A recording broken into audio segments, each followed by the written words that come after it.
Hello? Okay. I'm going to be in the book of Proverbs, chapter 1, going to start in verse 2.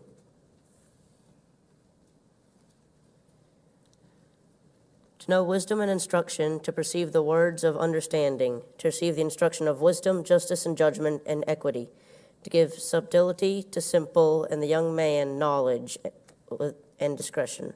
A wise man will hear and will increase learning, and a man of understanding shall attain unto wise counsels. To understand a proverb and the interpretation, the words of the wise and their dark sayings. The fear of the Lord is the beginning of knowledge, but fools despise wisdom and instruction. So this, for people that do read their Bible a lot and study out, then they understand this a little better. But verses 2, 3, and 4 kind of add on to each other. To know wisdom and instruction, to perceive the words of understanding, to receive the instruction and the wisdom, and so on and so forth. That kind of builds on to the whole thing. In verse 5 will just pull everything together. A wise man will hear. So, like, say Clayton were preaching something like this in we're preaching something about this in one of his lessons, then a wise man would hear this and would increase his learning, and a man of understanding, and there might be people in here that are both, and a man of understanding would attain unto the wise counsels, or bring them in and keep them and study them later.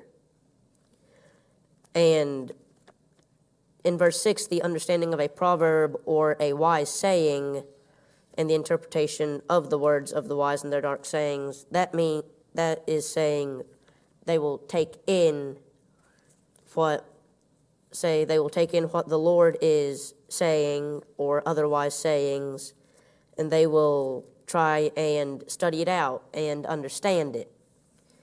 And they will take it and figure out the very basic definition of it and build on from there.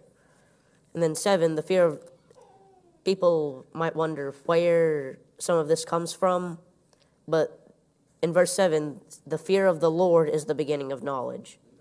And when it says the fear of the Lord, it is not referring to, oh, I'm so scared. It is referring to the fear of the Lord in a respect sort of way. Having a respect for Him, knowing that He is who He says He is. And in verse 8, we see, my son, hear the instruction of thy father, and forsake not the law of thy mother. And a lot of people, especially kids, but even some adults, might still need to listen to their parents and obey them, because some things or rules that they were given back when they were kids could still apply now, and even ones that they were given afterwards could still apply.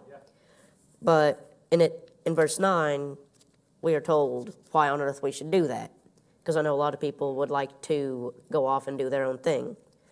But in 9, we are told that, for they shall be an ornament of grace unto thy head, and chains about thy neck. And then in verses 10 through 18, it talks about the sin and how we are not to let that enter. Starting in verse 10, we hear, my son, if sinners entice thee, consent thou not. If they say, come with us, let us lay wait for blood, let us look privily for the innocent without cause. In verse 10, that's saying, so say you have some friends that you're really close to, they're good friends, but they just don't always do the right thing. And they were to say, hey, do you want to come do this with us? Just say no. That's right. And if they say, in verse 11, it gives specific things like, let us lay wait for blood, which 11 is talking about murder specifically, but hopefully none of your friends talk about murdering someone, but I don't know. That's between them and the Lord. Let us swallow them up alive as the grave and whole as those that go down in the pit. That is saying, let's sneak up on them. Let's get the jump on them and make them totally miserable so we can get really good. We shall find all precious substance, and we shall fill our houses with spoil. That means that they're going to take everything from them and bring it back to where they are. Cast thy lot among us, and let us have one purse. That's saying, just join us. We'll share the loot. Or, like, there's a lot of people that will try and entice you to do something wrong by saying, hey, if you do it, we'll give you something in return. But a lot of times, it's not worth it. That's right. Because we find in 17 and 18 that it just causes themselves more pain. And in 16, we see that it kind of tricks them, it puts them in a habit. In 16, it says, for their feet run to evil and make haste to shed blood. Surely in vain the net is spread in sight of any bird. And they lay wait for their own blood, and they look privily for their own lives. And in 18, that means that, like, if they're going out to cause harm to someone, they're just waiting to have it done to themselves again. And in 16, that's saying they constantly go to that evil. Once they've done it once, they're attracted to it. That's all they want to do. And sometimes it might be hard to stay out of it, and it might be even harder to try and get them to stay out of it. But in 15, it says, my son, walk not thou in the way of them, refrain thy foot from their path. That's it, and that can help us take them from this problem.